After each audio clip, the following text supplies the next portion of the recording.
काही लोकांना तुकाराम आधीही डोळ्यात खुपत होते आणि आजही ते डोळ्यात खुपतात. 21 वर्षात तब्बल 25 बदल्या. जेवणात भेसळ आहे, औषधात घोटाळा वाटतोय, थेट तुकाराम मुंडेंना फोन करा. चला, कोणीतरी थेट जनतेच्या पाठीशी उभा राहतोय. जर तुकाराम मुंडे साहेब हे करू शकतात तर बाकीचे अधिकारी काय फक्त खुर्च्या गरम करायला बसलेत? आपण नेहमी म्हणतो की देशात प्रामाणिक अधिकारी नाहीत, सगळीकडे भ्रष्टाचार आहे. पण जेव्हा मुंडे साहेबांसारखा वाघ मैदानात उतरतो ना, तेव्हा कळतं की सिस्टीम खराब नाहीये, लोकांची नियत खराब आहे. आणि खऱ्या अर्थाने तुकाराम मुंडे साहेबांना साहेब म्हणताना मनात 1%ही संकोच वाटत नाही.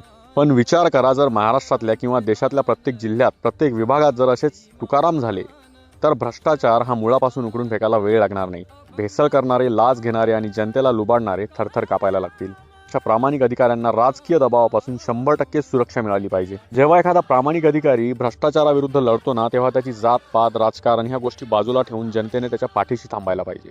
तुकाराम मुंडे साहेब जे करतायत तसंच बाकीचे अधिकारी का करत नसतील? कमेंट्समध्ये नक्की सांगा.